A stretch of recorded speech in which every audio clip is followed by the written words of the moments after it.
तो आ जाइए प्यारे साथियों, आज मैं लेकर आ गया हूँ संस्कृत की सबसे बेहतरीन और बढ़िया चैप्टर जिसका नाम है मंगलम। सबसे पहला चैप्टर मैं लेकर आया हूँ मंगलम। यह चैप्टर को स्टार्ट करने से पहले मैं आप सभी लोगों से आशा और उम्मीद करता हूँ कि आप सभी लोग मस्त, शानदार और जिंदाबाद और ज़बरदस्त होंगे। ठीक है, अपनी मेहनत से अपनी बोर्ड एग्ज़ाम की तैयारी लगन के साथ कर रहे होंगे। तो प्यारे साथियों, जो चैप्टर को आज मैं बताने वाला हूँ वो है संस्कृत का। क्या है? संस्कृत के बारे में हम बताने वाले हैं, संस्कृत के बारे में। ठीक है, संस्कृत के बारे में हम बताने वाले हैं। संस्कृत की पहला चैप्टर के संस्कृत के पहले अध्याय में हम आपको बताने वाले हैं सिर्फ और सिर्फ उसका जो सारांश है और वो पाठ में क्या क्या बताया गया है ये मैं बताने वाला हूँ। दूसरी में एक चैप्टर का 3 वीडियो मैं लाऊंगा, जिसमें एक में मैं उसका पूरा इंट्रोडक्शन करवाऊंगा, दूसरी में उसका ऑब्जेक्टिव करवा दूंगा और तीसरी में सब्जेक्टिव तथा हो सके तो 2 ही वीडियो लाऊंगा, सब्जेक्टिव और ऑब्जेक्टिव दोनों करवा दूंगा। ठीक है, बाद बाकी देखते हैं। ये थोड़ा लेंथी चैप्टर है तो हो सके इसका 3 वीडियो आएगा। तो ये है मंगलम। ठीक है, और बिना टाइम वेस्ट किए कम टू द पॉइंट आते हैं, डायरेक्ट, नो बकवास, सीधे काम की बात करते हैं। ठीक है, मंगलम पाठ समझिए। मंगलम पाठ कहने का मतलब क्या होता है? मंगलम समझिए, कहीं भी जाते हैं तो मंगल, कुशल मंगल मतलब समझते हैं, एकदम सब हमेशा अच्छा हो, सब कुछ अच्छा हो, किसी भी तरह का कोई कमी ना हो, उसे कहा जाता है ना मंगलम, कुशल मंगल कहा जाता है। नहीं, कहीं जाते हैं तो कोई पूछता है कि कैसे हो, पहले की फिल्म में बताया जाता है। मान के चलिए कि बड़े भाई छोटे भाई के यहाँ गया तो बताता है, भैया बताइए सब कैसे हैं? तो बड़े भैया बोलते थे कि अरे बाबू सब घरे कुशल मंगल है। क्या है? सब घरे कुशल मंगल हैं। ठीक है, तो मंगलम ये पाठ के बारे में समझिए कि पाठ क्या बता रहा है। ठीक है, पाठ ये बता रहा है कि नाम ही है मंगलम, मंगलम ही पाठ का नाम है। और ये कहाँ से लिया गया है? उपनिषद से। कहाँ से लिया गया है? उपनिषद से लिया गया है। ठीक है, इसका लेखक कौन है? मंगलम पाठ के लेखक कौन है? तो हम लिखेंगे महर्षि वेद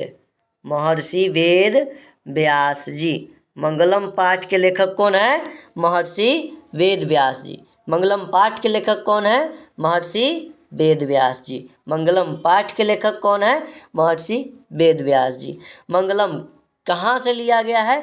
उपनिषद से लिया गया है। ठीक है, तो सबसे पहले मेरे ख्याल से उपनिषद के बारे में मैं आप सभी लोगों को कुछ बता देता हूँ। ठीक है, तो उपनिषद के बारे में मैंने कुछ लाइनें लिख कर लाया है जो कि आपके सामने रखता हूँ। उम्मीद है कि अच्छा लगेगा। देखिए, उपनिषद पहले संस्कृत में हम लिख देते हैं। ठीक है, जैसे ये देखिए, उपनिषद के बारे में क्या बताया जा रहा है? वैदिक वाङ्मयस्य अंतिम भाग्य दर्शनशास्त्रस्य सिद्धान्तनं प्रकटयन्ति सर्वत्र परमपुरुषस्य परमात्मनः महिमा प्राधान्यतया गीयते। तेन परमात्मना जगत् व्याप्तम् अनुशासितं चास्ति स एव सर्वेषां तपसा परम लक्ष्यम्। अस्मिन् पाठे परमात्मप्रा उपनिषदा पदात्मक पंच मंत्र संकलिता सन्ति। ठीक है, फिर एक बार मैं पढ़ देता हूँ। वैदिक वाङ्मयस्य अंतिम भागे दर्शनशास्त्रस्य सिद्धान्तनं प्रकटयन्ति सर्वत्र परमपुरुषस्य परमात्मनः महिमा प्राधान्यतया गीयते। तेन परमात्मना जगत परमात्मन अनुशासित चास्ति स एव सर्वेषां तपसां परम लक्ष्यम्। अस्मिन् पाठेन परमात्मा उपनिषदा पदात्मक पंच मंत्र संकलितः सन्ति। ये जो है ये बिल्कुल रूप से संस्कृत में लिखा गया है, ये जितने भी है संस्कृत में लिखा गया है। ठीक है, अब देखते हैं इसकी हिंदी क्या है। मैं सोचा कि संस्कृत मुझे भी उतना बेहतरीन समझ में नहीं आता है और बहुत सारे लोगों को भी समझ में नहीं आता है, तो इसका हिंदी लैंग्वेज करके लाया हूँ। ठीक है, समझिएगा। उपनिषद उपनिषद जो है वैदिक साहित्य के अंतिम भाग में दर्शन शास्त्र के सिद्धांत को प्रकट करते हैं। समझिएगा, उपनिषद वैदिक साहित्य के अंतिम भाग के दर्शन शास्त्र के सिद्धांत को प्रकट करता है। सर्वत्र परम पुरुष परमात्मा की महिमा गुणगान गाई जाती है। इनका कहने का मतलब सभी जगह परम पुरुष जो परमात्मा होते हैं उनका क्या गाया जाता है? गुणगान गाया जाता है। उन्हीं परमात्मा से ये संसार व्याप्त और अनुशासित है। कहने का मतलब उन्हीं परमात्मा से ये धरती जो है, संसार जो है, विश्व है, मतलब इंडिया, पाकिस्तान, नेपाल, भूटान, बांग्लादेश, जितना भी है पूरा व्याप्त और अनुशासित है। कहने का मतलब वो हर जगह है और हर जगह उनकी अनुशासन चलता है। यही सभी तपस्याओं का परम लक्ष्य है। देखिए, जितने भी तपस्वी होते हैं जो तप करके भगवान को प्राप्त करना अपना लक्ष्य बनाते हैं, साधु हो गए, परम पुरुष हो गए, ये सब उनका लक्ष्य होता है। ठीक है, इस पाठ में परमात्मा की प्राप्ति के लिए उपनिषद पदात्मक रूप में 5 मंत्र में संकलित है। ये देखिए, इसमें मंगलम पाठ में कुल 5 मंत्र है जो कि किसके बारे में बताया गया है? महात्मा को कैसे प्राप्त किया जा सके, इसके बारे में बताया गया है। ठीक है, तो अब आ जाते हैं ये 5 पाठ होता क्या है, इसके बारे में आपको बताने में चले आया हूँ। ठीक है, तो चलिए देखते हैं क्या।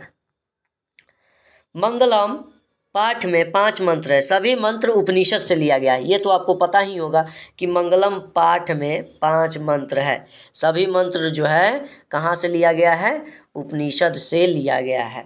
प्रथम मंत्र जो है ईशावास्योपनिषद से लिया गया है। कहाँ से लिया गया है? ईशावास्योपनिषद से लिया गया है, जिसमें सत्य और धर्म की प्राप्ति हेतु वर्णन किया गया है।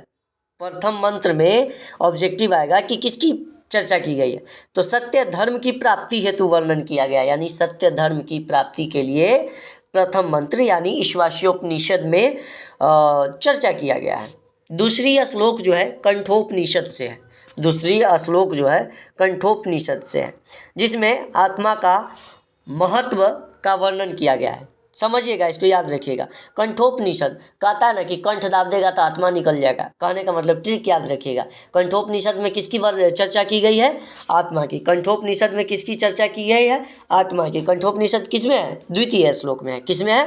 द्वितीय श्लोक में है। ठीक है, तीसरी श्लोक यानी तृतीय श्लोक जो है मुंडकोपनिषद से उद्धृत है। तीसरी श्लोक जो है मुंडकोपनिषद से उद्धृत है, जिसमें सत्य को उत्तम खजाना कहा गया है। जिसमें सत्य को क्या कहा गया? उत्तम खजाना कहा गया है। चतुर्थ श्लोक भी क्या है? मुंडकोपनिषद से लिया गया है, जिसमें आत्मा और जीवों के बीच संबंध के बारे में बताया गया है। देखिए, आत्मा क्या होता है? आत्मा यदि देखा जाए तो छोटे से छोटे वस्तु, बड़े से बड़े वस्तु, चाहे धरती के कोई भी जगह में चले जाइए, कोई भी जीव हो, सभी जगह परमात्मा विराजमान है। ठीक है, नहीं तो ये सेंटेंस, मानो तो देव नहीं तो पत्थर, वो निर्जीव में भी विराजमान है और सजीव में भी विराजमान है, हम में भी है और आप में भी।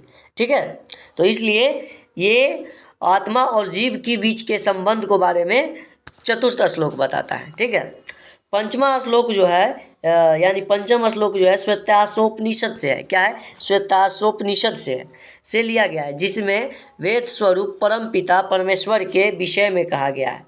समझ गया?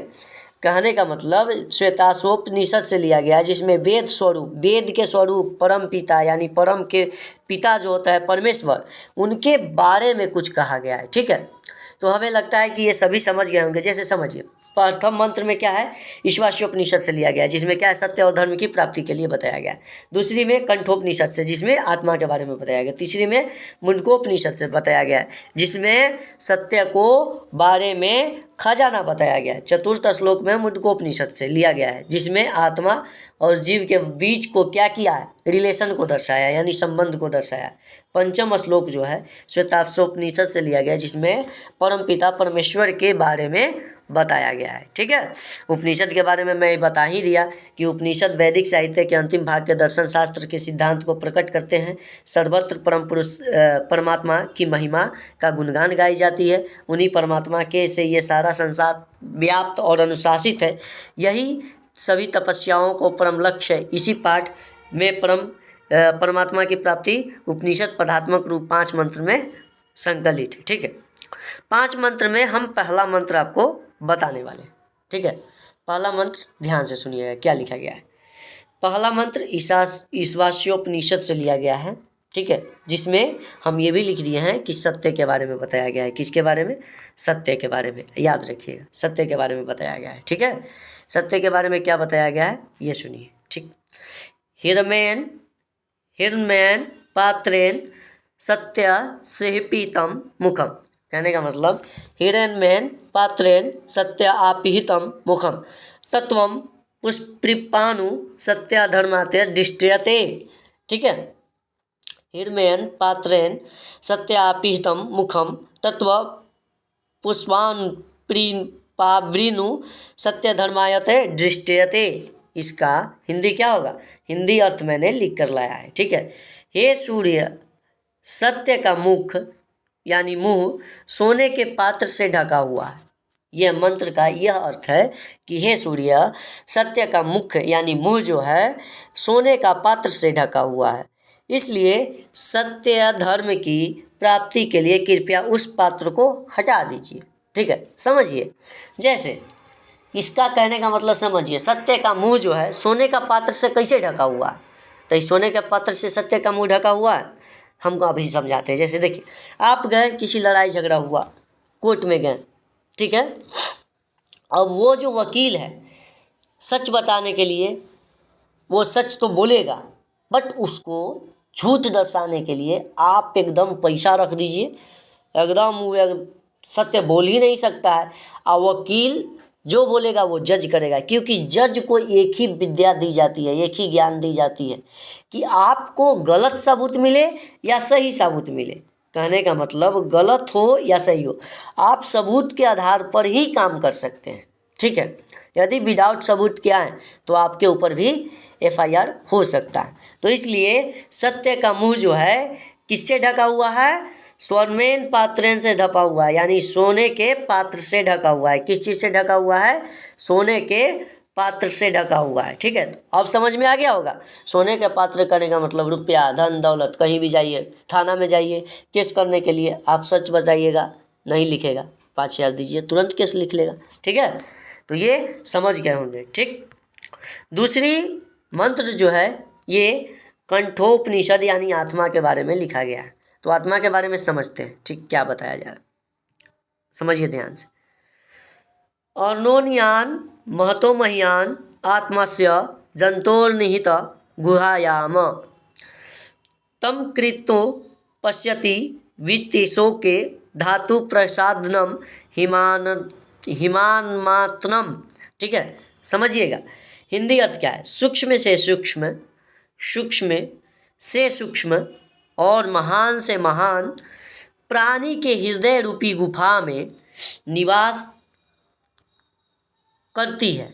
ठीक है, क्या है समझिएगा, बताया गया है। लगता है इसमें कुछ माइनर मिस्टेक हुआ। सूक्ष्म से सूक्ष्म और महान से महान आत्मा, नहीं देखिए यहाँ पे आत्मा, यही मैं इसी को ही खोज रहा था।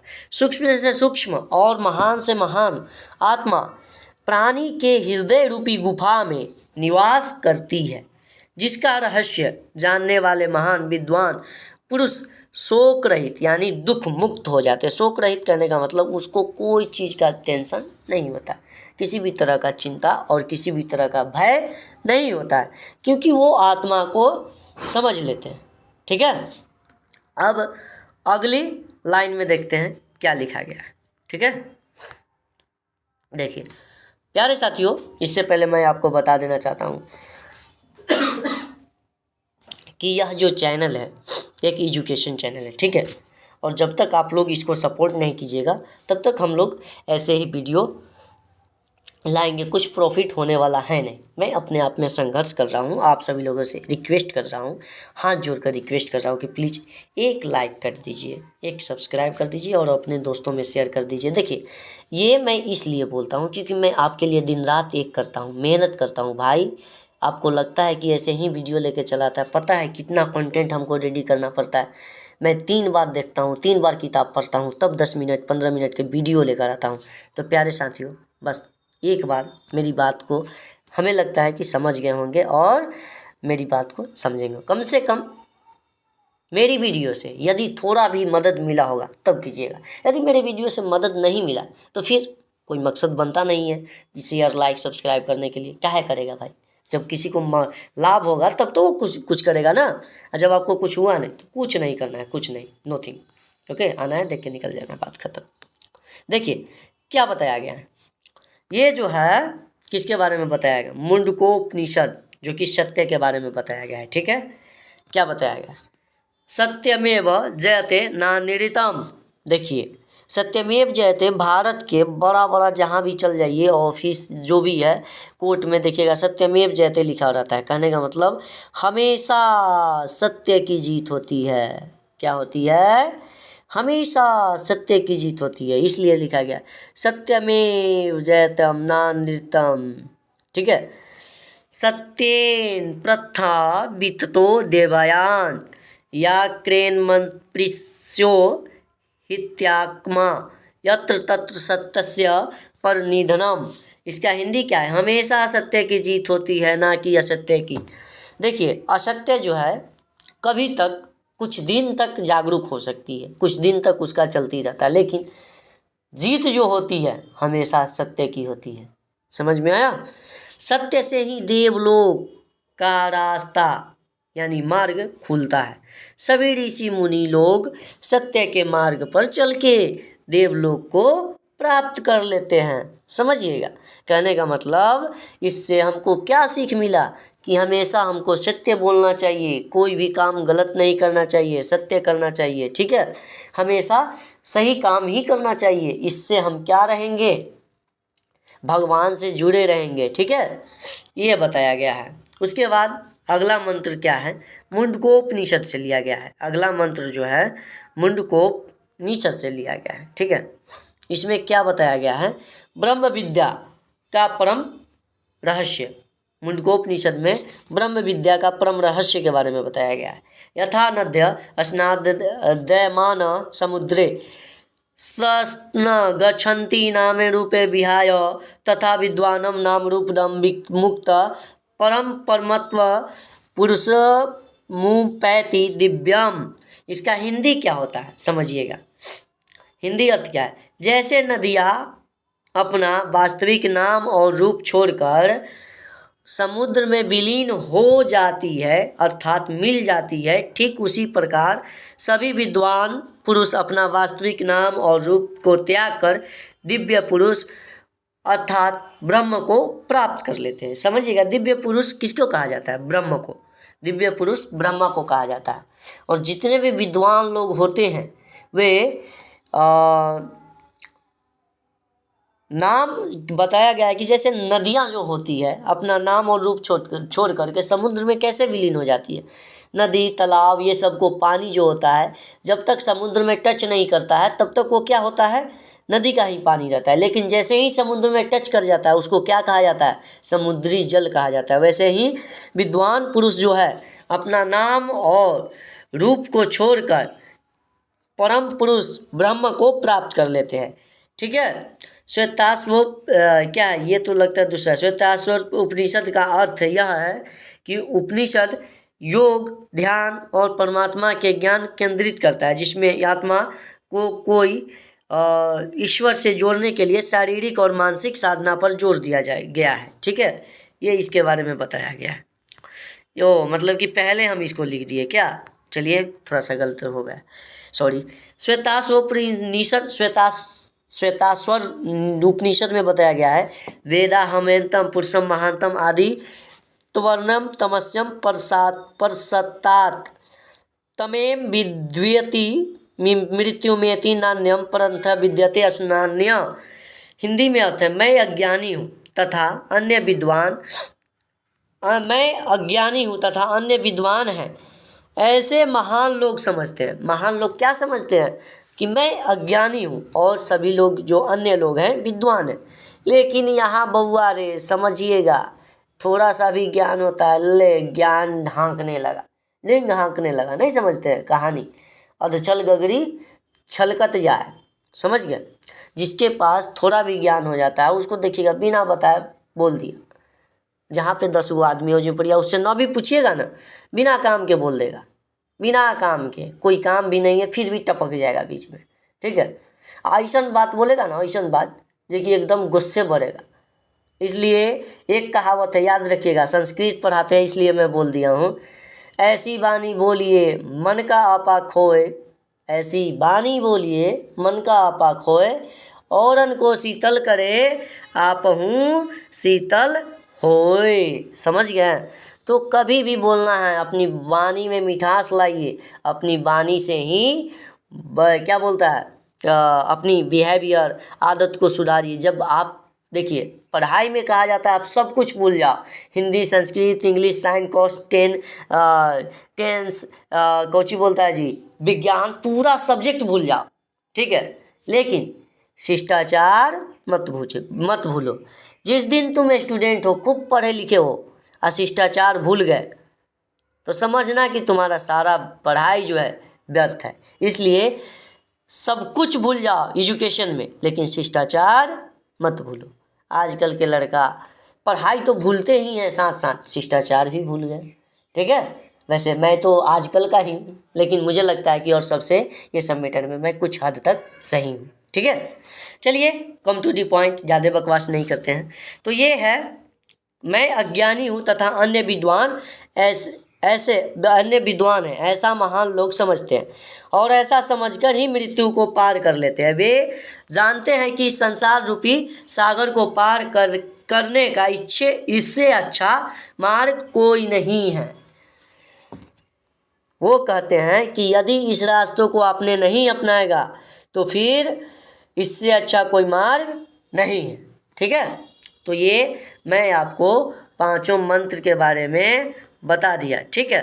अब अगली वीडियो में जब मैं आऊँगा तो सिर्फ और सिर्फ ऑब्जेक्टिव करवाऊँगा, यानी वस्तुनिष्ठ प्रश्न करवाऊँगा। अब हम उम्मीद करते हैं कि आप सभी लोग समझ गए होंगे, ठीक है। आप सभी लोग बताइएगा कि मैं आपको बताया, पढ़ाया, इसमें आपको कहीं भी कन्फ्यूजन होगा कमेंट करके बताइएगा। और मैं उम्मीद करता हूँ कि आप सभी लोग समझे होंगे। और मेरी वीडियो यदि अच्छा लगा हो तो अपने दोस्तों में शेयर कीजिए, लाइक कीजिए और एक सब्सक्राइब करना ना भूलिए। Thank you, love you all मेरे फ्रेंड्स।